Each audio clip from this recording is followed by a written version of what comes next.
네, 여러분, 10분이 되었다고 합니다. 네, 함께 마음을 가다듬고 예배를 준비하는 시간을 가져보려 합니다.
주의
코너스라는 이름 아래에 모였습니다. 하나님, 저희는 스스로를 코너스라고 부르기로 했습니다. 참으로 건방지게도 말이죠. 교회라는 간판 없이도 세상으로부터 교회라는 말을 들을 수 있겠다라고 하는 포부를 가지고 이렇게 저희 스스로를 부르고 있습니다. 하지만 이렇게 날 것으로 바라봤을 때 우리의 삶의 모습이 정말로 그러한지, 어쩌면 교회라는 간판을 내걸어도 교회답지 않게 살고 있지는 않던지 되돌아보게 됩니다. 하나님께서 우리에게 바라시는 모습이 어떠한 모습인지, 우리에게 바라시는 기대하시는 모습이 어떠한 모습인지 우리가 알고 참 부족하지만 그래도 조심스럽게 그 바라심과 기대하심을 따라서 쫓아갈 수 있는 모든 한 사람 한 사람이 될 수 있도록 하나님 도와주셨고요. 하나님 바라는 것은 오늘 이 예배 시간이 그 도움을 받기로 마음 먹는 그런 날이 될 수 있도록 함께 해주세요. 예수님의 이름으로 기도드렸습니다. 아멘. 네, 여러분 반갑습니다. 코너스 예배에 오신 여러분 한 분 한 분 진심으로 환영하고요. 벌써 6월의 셋째 주 주일입니다. 저희가 6월 한 달 동안 기독교를 강요하지 않는 기독교 강요라고 하는 주제로 굉장히 두껍고 굉장히 어려운 내용의 책을 함께 읽고 있고요. 특별히 그 중에서도 오늘은 여러분 1년 만에 다시 보게 된 칠판이 등장을 했습니다. 작년에 요걸 들고 왔을 때 여러분들이 얼마나 저를 질타했고, 이게 뭐냐, 기억이 안 난다까지 이런 시간을 보냈었는데 1년 만에 되돌아왔습니다. 오늘 칠판을 많이 사용하진 않겠지만 그래도 나름 성경 공부라고 하는 한 달의 주제를 품고 있으니 함께 오늘도 같이 잘 귀 기울여서 들어보셨으면 좋겠습니다. 한 달 동안 저희가 장 칼뱅이라고 하는 프랑스 사람이 쓴 기독교 강요라고 하는 책을 같이 살펴보고 있습니다. 혹시 너무 어렵진 않으시죠? 이렇게 물어보면 이렇게 대답해 주실 줄 알았습니다. 저는 여러분이 참 매력적이라고 느끼는 게, 보통의 교회는 어렵지 않으시죠? 그러면 아멘, 네 이렇게 대답을 하는데 아무도 대답하지 않잖아요. 혜빈이 혼자 대답했잖아요. 저는 이런 여러분이 너무 좋습니다. 저희가 지지난주 나눴던 내용 잠깐 요약해 보자면, 첫 번째 주차는 장칼뱅이 서론에 왜 카톨릭이 우리를 공격하는지에 대한 이유를 적으면서, 우리는 이런 공격을 받을 만한 자들이 아닙니다. 우리는 정당합니다라는 이야기를 하는 걸 얘기를 나눴어요. 그러면 장칼뱅은 왜 자기가 정당하다고 했죠? 자신들의 주장은, 종교 개혁자들의 주장은 진리 위에 서 있으니까 우리는 자신만만합니다 라고 이야기를 한 걸 첫 번째 주에 나눴고요. 두 번째 주는 왜 우리가 개혁하려고 합니까? 라고 하는 질문에 대해서 크게 세 가지를 이야기를 했는데, 그 중에 첫 번째인 솔라 스크립투스, 우리는 오직 성경이 맞다라고 주장합니다 라는 이야기를 함께 나눴었습니다. 그래서 지난주에 여러분에게 초청했었죠. 같이 성경을 읽지 않겠습니까? 그래야 우리가 건강한 교회가 될 수 있습니다 라고 이야기를 했고요. 무려 10분이나 지금 함께 모여서 성경을 읽고 있습니다. 지금 읽고 계신 분들은 손 한번 들어볼까요? 박수 한번 쳐주세요, 여러분. 대단한, 저도 거기에 껴 있습니다. 대단합니다, 저. 그렇게 핵심 쟁점이 총 3가지가 있다고 말씀드렸고요. 오늘은 그 중에서 그 핵심 쟁점 중에 지난주에 첫 번째 솔라 스크립투스를 배웠다면, 오늘은 두 번째 걸 배워볼 예정인데요. 우리 성경 말씀 먼저 같이 한번 읽어보도록 하겠습니다. 같이 읽겠습니다. 시작.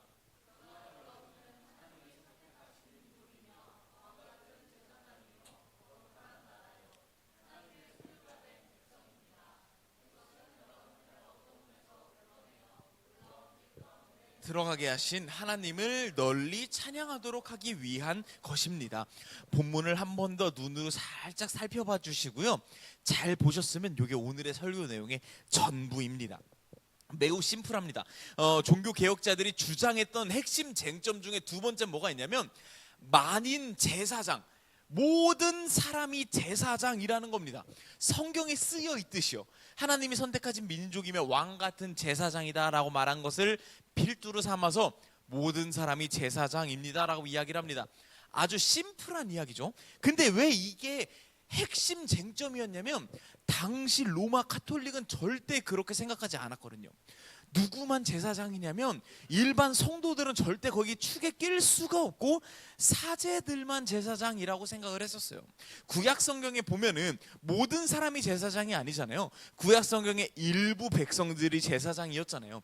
일반 백성들은 하나님 앞에 바로 나아갈 수가 없었어요. 직접 나아갈 수가 없었어요. 그래서 그걸 도와주는 역할, 대신 기도해주고 대신 제사 지내주는 역할로 제사장들이 있었어요. 근데 그때 당시 로마 카톨릭은 어떻게 생각했냐면 계층이 있다고 믿었습니다. 성도가 제일 바닥에 있고요, 그 위에 사제들이 있습니다. 그 위엔 주교가 있고요, 그 위에 교황이 있습니다. 교황 위에 성인이 있고요, 성인 위에 마리아가 있습니다. 오늘 우리 상은 누나 옷 입은 거 보고 명희가 아까 마리아처럼 입었다 그러더라고요. 정말 높은 분이신 거예요.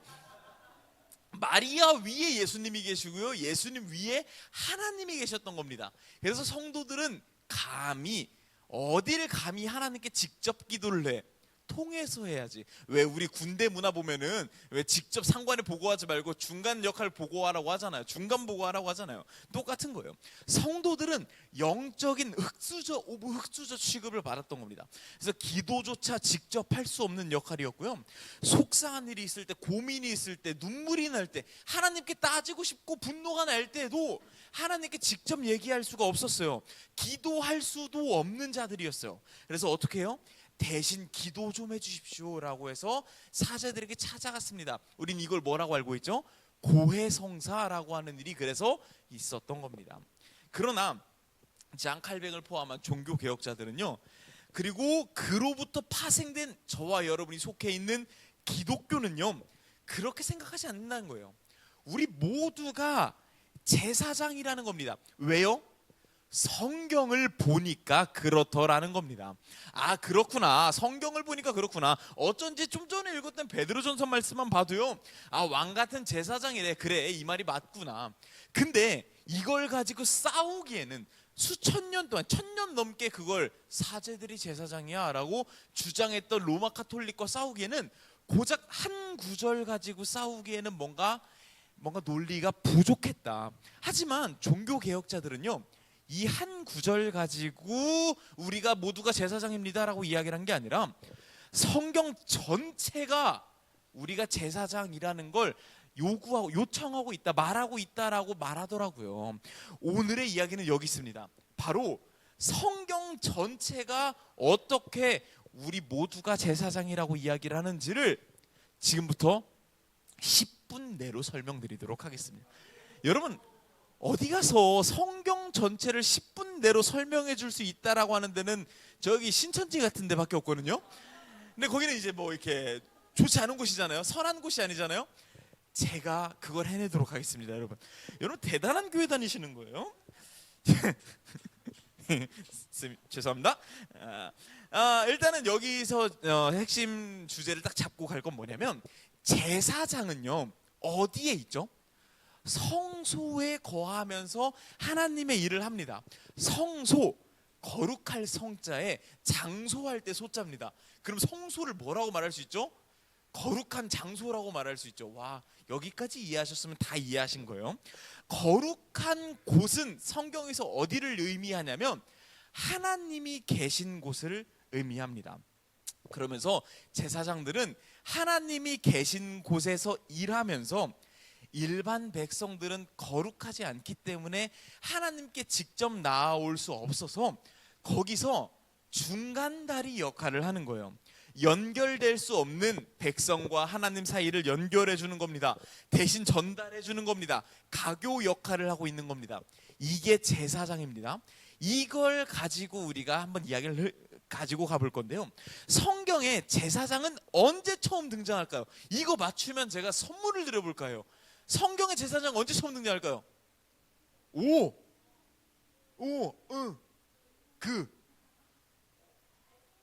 에서 걔네, 에서랑 걔네 땡. 아주 쉬워요, 여러분. 정답입니다. 이따가 선물 드릴게요. 선물이 어딨지? 자, 근데 제가 예상했던 건 사실은요, 여러분이 출애굽기라고 답변하기를 예상하고 있었어요. 성경에 제사장이라고 하는 역할은 언제 처음 등장하냐면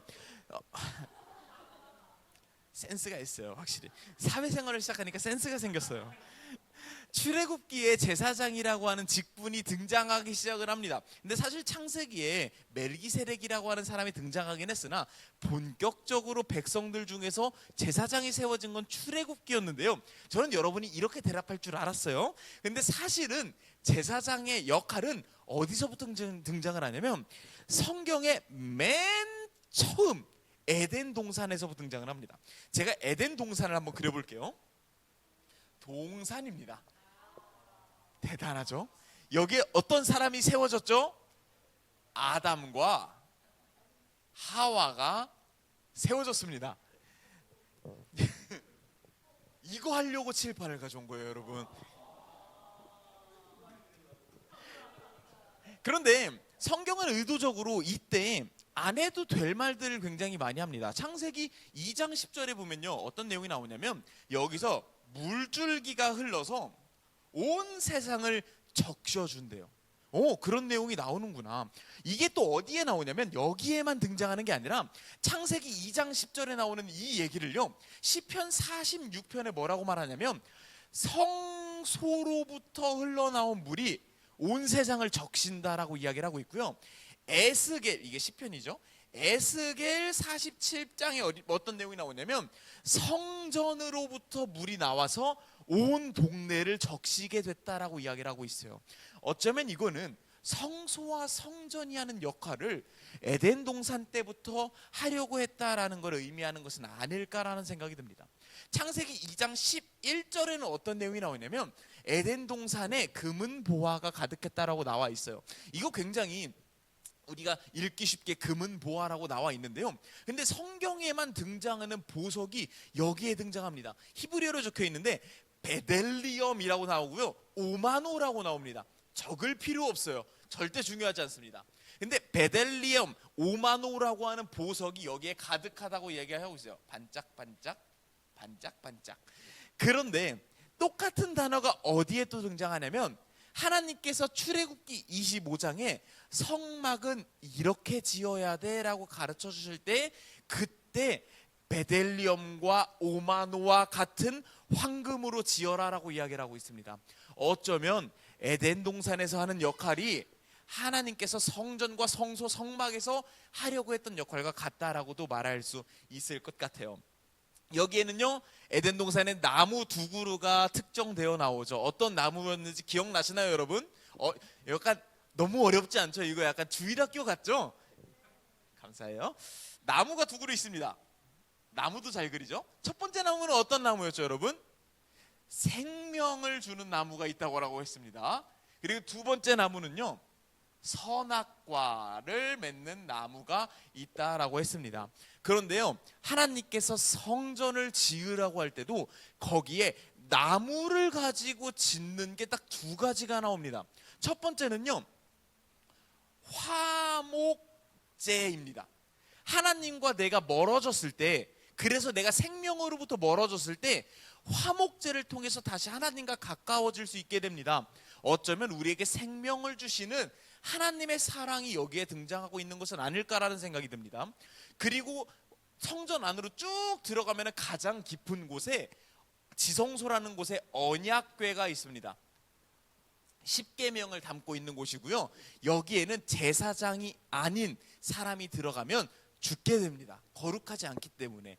어쩌면 제사장 중에서도 죄를 짓고 숨기고 들어간 제사장은 여기서 죽게 됩니다. 그래서 제사장은 항상 발에 방울을 달고 들어갔습니다. 언제 깨꼬닥 죽을지 모르니까 움직임이 없으면 방울을 흔들어서 죽었나 살았나 알아보기 위해서요. 어쩌면 이 언약궤를 통해서 하나님의 뜻과 정의를 보여주려고 하는 선악과를 의미했던 것은 아닐까까지도 생각이 됩니다. 그러면서 창세기 3장 8절에 뭐라고 나오냐면 하나님께서 에덴 동산 위를 거니신다라고 이야기를 합니다. 거룩한 곳이 어디라고 그랬죠? 하나님이 계신 곳. 지금 창세기에서 보여주는 에덴 동산은 하나님이 계신 곳입니다. 그리고 창세기 2장 15절에 아담과 하와에게 창세기 에덴 동산을 경작하라고 말합니다. 이때 사용하는 단어가 샤마르라고 하는 단어입니다. 이 샤마르라고 하는 단어는 뒤에 제사장들의 역할에만 계속 등장합니다. 민수기 1장 15절에 너네가 성막을 책임지잖아 라고 할 때도 샤마르라는 단어를 쓰고요, 민수기 3장에서도 쭉 나옵니다. 너네가 성막에서 시무한다, 이때로 샤마르. 너네가 성막을 지킨다 라고 할 때로 샤마르. 너네가 성막에서 일한다 라고 할 때로 샤마르라는 단어를 씁니다. 어쩌면 에덴은요, 성소의 첫 번째 모습일지도 모르겠다라는 생각이 듭니다. 그렇게 따져봤을 때 성소의 특징을 세 가지로 요약하자면 이렇게 말할 수 있을 것 같아요. 첫 번째는요, 이거 안 적으셔도 되죠, 여러분? 관심 없잖아요. 첫 번째 특징은요, 하나님이, 이거 하나님이라고 쓰는 표시예요, 계신 곳이기에 성전이라고 말할 수 있을 것 같아요. 두 번째 특징은요, 이 하나님의 뜻을 이어받은 자, 이걸 창세기에서 뭐라고 표현하냐면요, 하나님의 형상을 가진 자가 있는 곳이라고 말할 수 있을 것 같아요. 그리고 세 번째는요, 그 하나님의 뜻이 펼쳐지는 곳이라고 말할 수 있을 것 같아요. 이걸 창세기에서 뭐라고 표현한다고요? 여기서 흐르는 복이 온 세상을 적시는 거라고요. 이걸 저는 이렇게 표현하고 싶어요. 세상에 대한 책임감이 있는 곳이라고 말할 수 있을 것 같아요. 이 세 가지 특징이 있는 곳이 에덴 동산에서 보여주고자 했던 하나님의 성전을 보여줍니다. 그런데요, 이게 성경 내내 등장을 합니다. 가장 대표적으로 어디에 등장하냐면 모세가 신의 산으로 오릅니다. 높은 곳에 오릅니다. 이제는 한 사람만 있어도 되죠? 이거 모세예요. 오는 길에 소영이가 제 설교 노트를 보더니 이거 뭐야, 말세라고 쓴 거야 이러더라고요. 모세입니다, 여러분. 모세가 여기에 섰습니다. 그리고요, 하나님의 영광이 여기에 내려옵니다. 하나님의 계신 곳을 의미했습니다. 그리고 그 하나님을 마주한 모세의 얼굴이 빛나게, 수건으로 얼굴을 가려야 할 정도로 빛났다라고 합니다. 하나님의 형상이 모세에게 주입되기 시작을 합니다. 그런데 이 밑에서 기다리던 백성들은 그걸 못 참고 황금소를 만들어서 하나님을 배신합니다. 그래서 하나님이 너무 열이 받아서 안 되겠다라고 할 때, 그때 모세가 어떻게 행동을 했나요? 안 되겠습니다, 주님, 참아주십시오. 백성들을 구하고 내 목숨을 앗아가도 좋으니 참아주십시오. 세상에 대한 책임을 끝까지 지는 모습을 보여줍니다. 이 얘기는 또 이어집니다. 다윗 왕이 이 산에 무엇을 올릴 때가 있었는데, 그게 뭐냐면 잃어버렸던 언약궤입니다. 잃어버렸던 언약궤를 올리며 여기에 여호와의 산 혹은 시온산이라고 부르는 산으로 여기 언약궤를 가지고 올라갔습니다. 그러면서 하나님의 영광이 이 언약궤를 통하여 우리 가운데 찾아왔다라고 다윗은 고백합니다. 하나님이 계신 곳이 먼저 만들어졌고요, 그 다음에 다윗은 어떤 사람이라고 불렸냐면, 좀 전에 찬양을 불렀던 것처럼 하나님의 마음에 합한 자, 하나님의 뜻을 잘 가진 자, 하나님의 형상을 가진 자라고 말할 수 있을 것 같아요. 그러면서 그 다윗이, 이 시내산에 올랐던 다윗이 나중에 어떤 일을 하나요? 나중에 본인이 하나님의 일하심을 믿지 못하고 전쟁할 수 있는 인원들을 막 계수하고 자기 뜻대로 하려다가 하나님이 막 전염병을 퍼뜨릴까 말까 막 하실 때, 그때 다윗이 뭐라고 얘기하냐면, 하나님 죄송합니다, 우리 백성들 지켜주세요, 제 목숨을 가져가서라도요 라고 고백을 합니다. 하나님께서 만들어주신 세상에 대한 책임감이 다윗을 통해서 펼쳐집니다. 사실 하나님께서 계속 에덴 동산 때부터 우리에게 주어졌던 건, 바라셨던 건 성전에서 일어났던 일, 하나님이 계실 수 있고 하나님의 뜻이 펼쳐지고 하나님의 형상을 가진 자가 그걸 펼치고 그것이 세상에 대한 책임감으로 드러나는 것을 하나님은 바라셨습니다. 사실 이건 제가 시간 관계상 다 말하지 않아서 그렇지, 아브라함이 모리아산에서 보여줬던 것도 마찬가지였고요, 느헤미야 때 여호수아가 했던 일도 마찬가지고요, 아벨과 가인 사이에 있었던 일도 이걸 예표하고 있습니다. 그리고요, 이 모든 일은, 하나님의 뜻은요, 이렇게 우리를 제사장으로 만드셔서 하나님의 뜻을 세상에 펼치고자 하는 하나님의 플랜은요, 어디에서 하이라이트를 맺냐면 신약 성경에서 그 하이라이트를 맺습니다. 마찬가지로 동산 위로 한 사람이 섭니다. 그는요, 하나님이셨고요. 너무나도 하나님의 형상을 가진 자였습니다. 그리고 세상에 대한 책임을 지기 위하여 그 동산에서 십자가를 지십니다. 바로 그분이 예수 그리스도셨던 것입니다. 성경은 이 이야기를 하고 있는 거예요. 저와 여러분, 하나님의 뜻과 사랑을 세상 가운데 흘려보내줄 제사장, 하나님의 형상을 가진 제사장을 세우기 위한 하나님의 여정이 창세기에서부터 계속해서 이어지고, 그 하이라이트로 예수님께서 그 마지막 역할을 하셨던 것입니다. 그리고 종교 개혁자들은 성경을 드디어 볼 수 있게 되니 이런 하나님의 뜻을 파악할 수 있게 됐고요. 성경을 보아하니 하나님의 뜻이 여기서 끝이 아니더랍니다. 하나님의 계획은 어디로 이어지나요? 바로 성경 말씀 한 번만 더 읽어보도록 하겠습니다.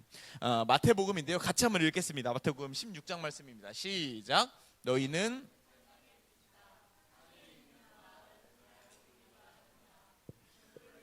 그릇으로 덮어둘 사람은 아무도 없다. 여기 오히려 그것을 등잔대 위에 올려놓아 집안에 있는 모든 사람에게 비치게 하지 않겠느냐. 너희 빛을 사람들 앞에 비추게 하라.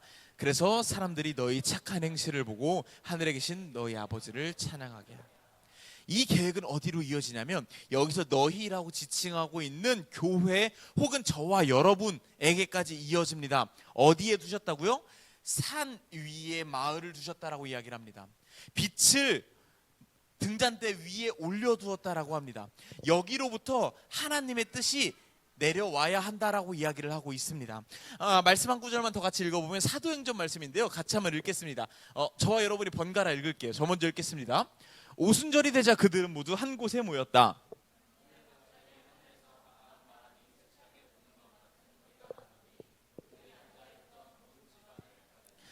그리고 혀처럼 생긴 불이 나타나더니 그것이 갈라져 각 사람 위에 와닿았다.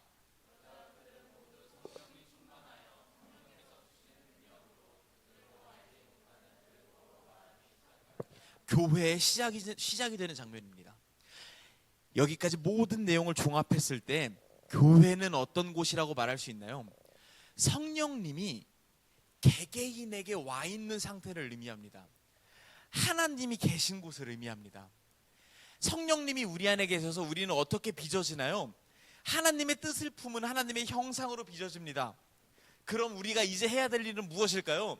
하나님께서 우리를 산 위에 세우십니다. 온 세상 사람들이 보도록요. 그리고 여기로부터 하나님의 복이, 하나님의 물줄기가, 하나님의 생명이 온 세상으로 흘러갈 수 있게끔 세상에 대한 책임감을 지고 살아가는 것들, 그것이 교회된 삶이라고 말할 수 있을 것 같고요. 이걸 장 칼뱅을 포함한 종교 개혁자들은, 그리고 베드로는 뭐라고 생각했나요? 이 역할이 곧 제사장의 역할이다라고 말하고 있는 것입니다. 성경 전체는 우리에게 소리치고 있는 겁니다. 너네가 제사장이야. 너네를 제사장으로 세우기 위해서 하나님이 창세기 때부터 펼치셨던 계획이 이제 이루어진 거야 라고 성경은 우리에게 소리치고 있는 것입니다. 그래서 로마서에 보면 이렇게 말하고 있는 거죠, 바울이. 같이 한번 읽겠습니다. 시작.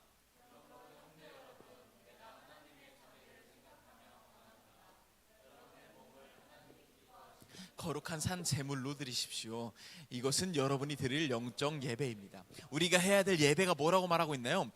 제사장이자 당신이 제물이 되셔서 세상에 대한 책임을 지셨던 예수 그리스도처럼 우리의 삶이, 우리의 몸이 하나님이 기뻐하시는 제물로 바쳐드리는 제사장의 역할을 해야 된다라고 우리에게 권하고 있는 것입니다. 우리는 모두 성령님과 동행하는, 성령님이 우리 안에 계시고 그 성령님과 동행하는, 세상에 대한 책임감을 지고 살아가야 하는 제사장의 역할을 하는 것이 곧 교회라고 성경은 우리에게 창세기부터 요한계시록까지 우리에게 소리치고 있는 것입니다. 성경을 10분 만에 요약해드렸습니다. 기가 막히죠? 우리에게 주어진 역할은 제사장이라고 하는 역할입니다. 그리고요, 사실 여러분이 이것에 대해서 그동안 명확하게 알고 있지 못했더라도요, 우리는 사실은 나도 모르게 맞습니다 주님, 제가 제사장입니다 라고 내 입으로 선포하고 있었습니다. 그동안 언제 내가 선포했나요? 나는 그런 적이 없는데요. 여러분이 기도할 때마다 선포했습니다. 뭐라고 선포했냐면 이렇게 말이죠. 같이 한번 읽겠습니다. 시작. 예수님의 이름으로 기도합니다. 예수님의 이름으로 기도할 수 있는다라고 하는 역할은요, 아무에게나 주어져 있는 역할이 아닙니다. 우리는 이 말을 뱉을 때마다 사실은 나도 모르게 선포하고 있던 겁니다. 나 예수님의 이름 함부로 쓸 수 있는 사람입니다. 내 안에 하나님 계십니다. 그래서 나 제사장입니다. 세상 가운데 선포할 수 있습니다 라고 외치는 그 선포가 예수님의 이름으로 기도합니다 라고 하는 이 멘트에 담겨져 있던 것입니다. 제가 21살 때 있었던 일입니다. 저는 21살 때 대전에 있는 어느 교회에 고등부 실습 전도사로 있었습니다. 그때 당시 고등학생이었던 애들이 여기에 2명이나 앉아 있습니다. 다 나이 먹어가지고 시간이 이렇게 빨라요. 그때 당시에 어느 날 경찰서로부터 전화가 온 겁니다. 전 집에 있었는데 전화를 받아보니까 이규용 씨죠? 네, 맞습니다. 혹시 오토바이 훔친 적 있나요? 라고 묻는 거예요. 당황했어요. 아니요, 저는 면허도 없는데요. 그랬더니 그 반대편에 있던 경찰관이 얘기하는 겁니다. 그럴 줄 알았습니다. 지금 당신 명의를 도용한 학생이 여기 있습니다. 어떻게 일로 오시겠어요? 라고 이야기를 하는 거예요. 깜짝 놀랐죠. 경찰서로 달려갔습니다. 갔더니 그때 당시 고등부 학생 중에 한 명이었던 아이가 경찰서에 앉아 있었고, 어린 나이잖아요. 고등학생이고 오토바이를 훔치다가 걸렸는데 이름을 부르라고 하니까 너 학생이지? 이름 불러라고 하니까 급한 대로 제 이름을 부른 거예요. 제 번호를 대고요. 당장에 바로 걸릴 만한 일이죠. 뭐 그 어린 나이에 뭘 할 수 있겠어요. 근데 급한 대로 제 이름을 갖다 쓴 거예요. 제가 갔죠. 어떻게 관계가 되는 사이입니까? 아, 제가 이 아이의 전도사입니다 라고 이야기를 하고, 제가 경찰서에 사인을 하고, 혹시나 이 학생이 보상을 해주지 않으면, 물론 이제 오토바이 다시 돌려주고 깨끗하게 돌려줬지만 나중에 잘 끝이 났지만, 보상해주지 않으면 책임지겠습니까? 라고 저한테 물어보는데 제가 어떻게 책임을 질 수 있겠어요? 하지만 알겠습니다, 책임지겠습니다 라고 이름을 쓰고 나왔던 추억이 있습니다. 그때 나오면서 걔한테 물어봤어요. 야, 너 진짜 간도 크다. 근데 내 이름을 왜 썼니? 라고 물어보니까 그 친구가 그러는 거예요. 저희 엄마 이름 부르면 전 분명히 죽을 것 같아요. 근데 제가 떠오르는 이름이 전도사님 이름밖에 없었어요 라고 이야기를 하는 거예요. 지금 생각해보면 물론 제가 약간 호구처럼 보여서 했을 수도 있겠다라는 생각이 듭니다. 근데 이제 와서 나이 34살 먹은 제가 21살짜리 그때 당시에 저를 바라보면 지금의 저보다 그때 당시의 규용이가 더 좋은 목회자였다라는 생각이 듭니다. 성도들로 하여금 저 사람의 이름을 써도 되겠다라고 하는 신뢰를 주었구나라는 생각이 들더라고요. 내가 지금 힘들고 어려운 상황 가운데 있는데 내가 저 사람의 이름을 써서 저 사람이 나를 도와줄 거야 라고 하는 믿음을 주기는 했나 봐요. 물론 그 친구 지금 연락은 되지 않습니다. 어디서 잘 살고 있겠죠. 우리가 예수님의 이름으로 기도할 수 있다라는 의미가 거기에 담겨져 있습니다. 우리가 그 예수님의 이름으로 기도할 수 있다라는 게요, 기독교에서 갑자기 생긴 게 아니에요. 카톨릭 때도 항상 기도를 마칠 때는 In Jesus name, 예수님의 이름 안에서 내가 기도합니다라고 선포했었어요. 하지만 그건 아무나 할 수 있는 게 아니었어요. 사제들만의 전유물이었다고요. 사제들만 예수님의 이름을 갖다 쓸 수 있었다고요. 아무리 좋은 기도를 해도요, 성도들은 기도할 수 있는 자격이 없었어요. 하지만 기독교는 그게 틀렸다라고 깨부셨던 종교입니다. 우리 모두가 예수님의 이름으로 기도할 수 있다라고 선포하는 게 기독교였던 겁니다. 우리는 모두 기도할 수 있습니다. 예수님의 이름으로요. 우리 안에 성령님이 계십니다. 성령님이 보증해 주십니다. 내가 예수님의 이름으로 기도할 때 성령님이 들으시고 전달해 주시고 하나님이 그걸 귀 기울여 준다라고 하는 말도 안 되는 일이 이제 우리에게 펼쳐지고 있는 것입니다. 그것이 우리가 제사장이 되었다라고 하는 뜻이라고 말할 수 있을 것 같습니다. 우리가 가끔 분명히 이런 모든 과정을 거쳐서 기독교가 되었음에도 불구하고요, 여전히 이런 오해를 가지고 있어요. 예를 들면요, 우리 모두 기도할 수 있습니다. 맞아요. 동의합니다. 아무리 그래도 내가 기도하는 것보다는 목사님이 기도해 주는 게 좀 더 영빨이 좋지 않을까라고 생각하는 사람들이 있을 수 있어요. 그래서 기도할 일이 생길 때 뭔가 목사님 찾아가서 기도하면 괜찮지 않을까?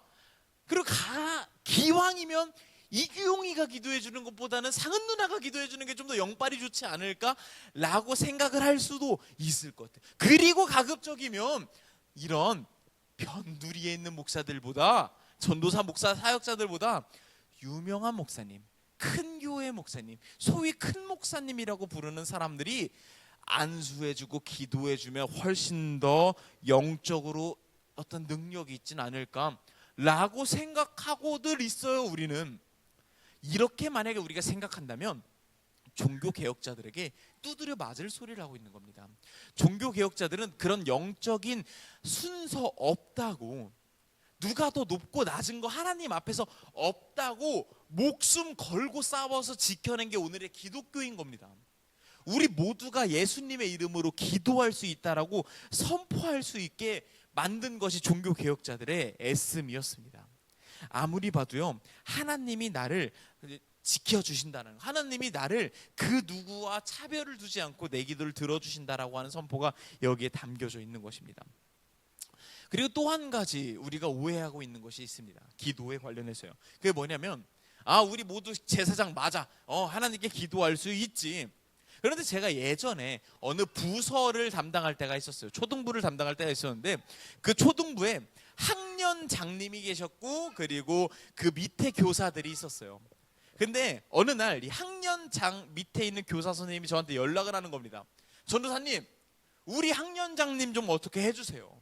아니, 왜요 선생님?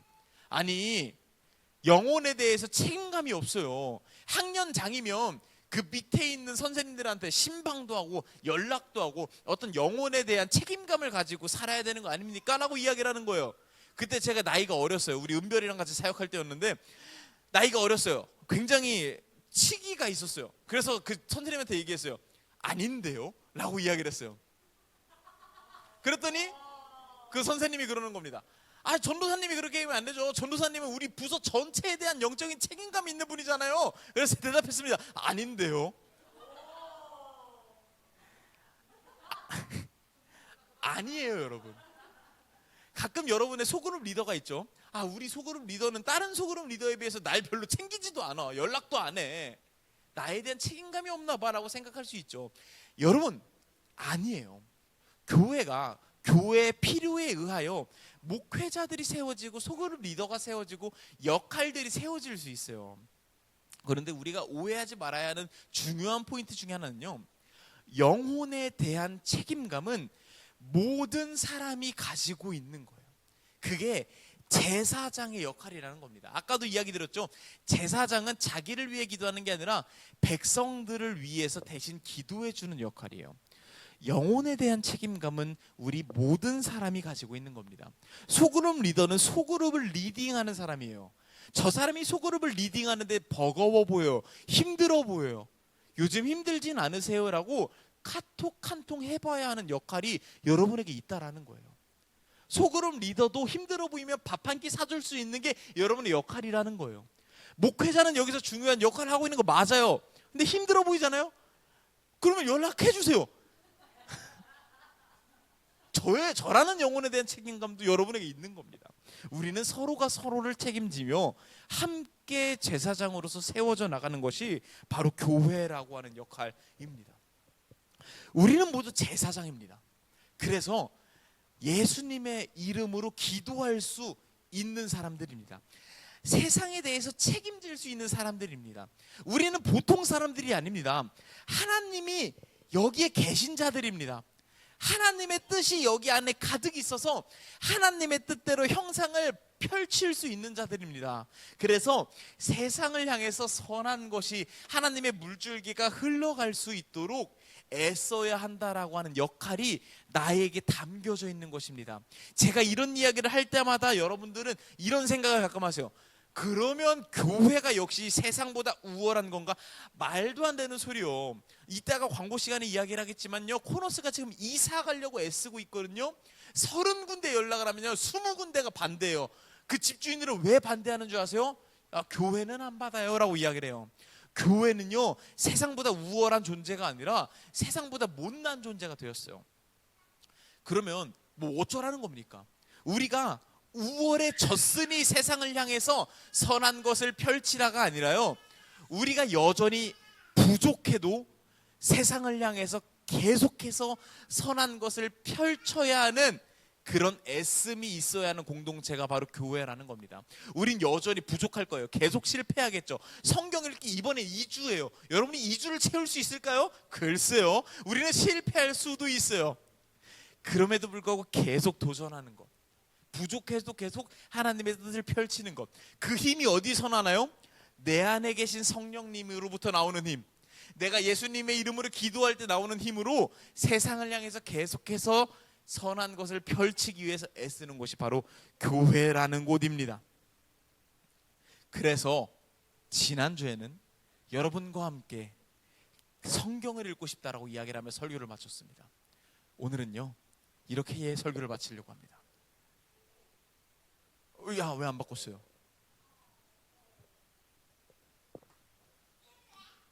당신과 함께 기도를 하고 싶습니다. 여러분과 함께 기도를 해야 합니다. 우리는 기도해야 합니다. 그것이 교회의 역할입니다. 종교개혁자들은 기도할 수 있는 권한을 얻기 위해서 목숨을 잃어가며 삶을 바쳤습니다. 왜냐면 그걸 인정해주지 않았거든요. 너네 따위가 무슨 제사장이야, 우리쯤은 돼야지 제사장이지 라고 사제들은 외쳐왔습니다. 하지만요, 이제 우리는 그걸 믿지 않는 사람들입니다.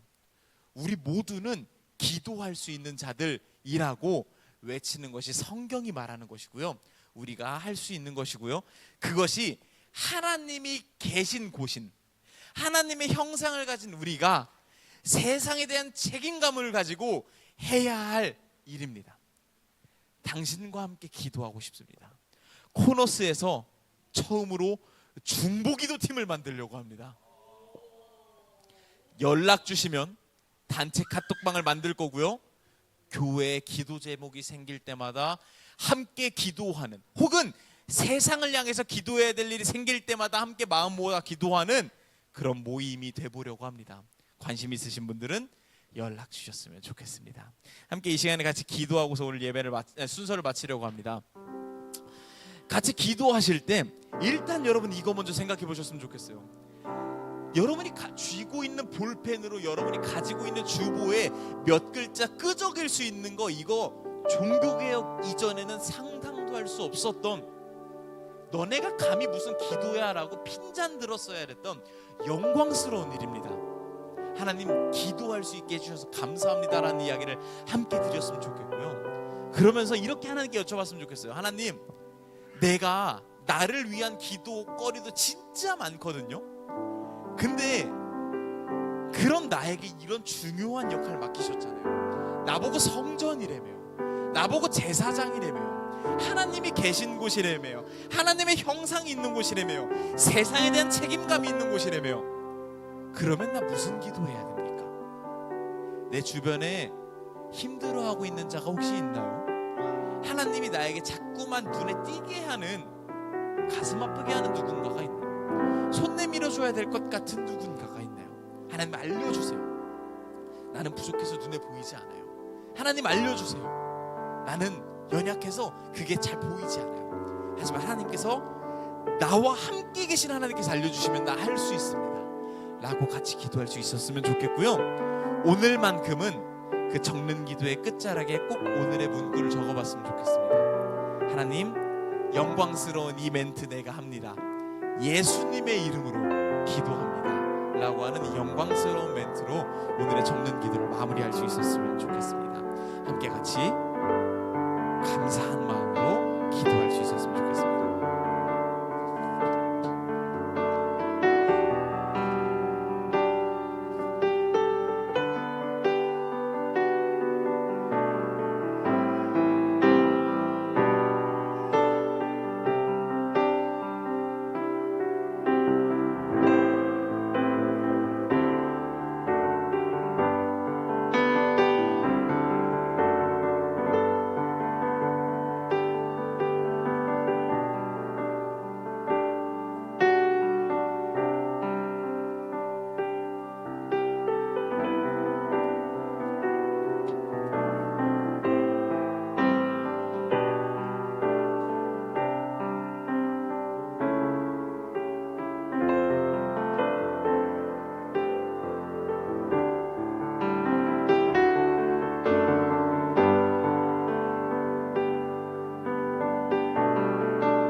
되기를 소망합니다. 하나님의 형상으로 우리를 교회로 제사장으로 부르신 예수님을 의지하며 세상을 향한 책임감을 가지고 기도하는 우리 구석이들이 되기를 간절히 소망합니다. 우리 코너스는 공동기도문으로 예배를 마치고 있습니다. 함께 공동기도문 하심으로 예배 마치겠습니다. 우리는 고개를 들어 하늘을 바라봅니다. 고개를 돌려 땅을 바라봅니다. 하늘과 땅을 번갈아 바라봅니다. 아버지의 마음으로 이웃을 돌아봅니다. 사랑의 시작으로부터 내가 나눌 사랑의 목적지로 시선을 움켜잡기보단 펴서 나누기를. 불편함은 감수하고 진리에 용감하기를. 함께 하겠습니다. 우리가 구석으로부터 왔으니 구석으로 갈 수 있기를 예수님의 이름으로 기도합니다. 아멘.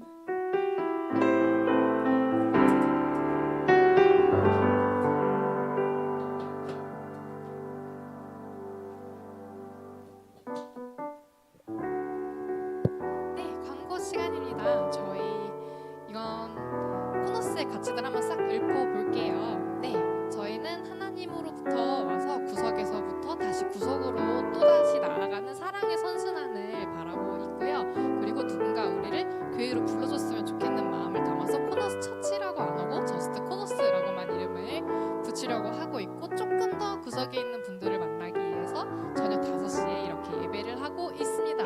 찬양해 주셨던 이상은 전도사님과 이규용 목사님이 서로 상호 보완과 견제를 목표로 하면서 공동 목회를 하고 있고요. 아주 잘 돼가고 있는 것 같습니다.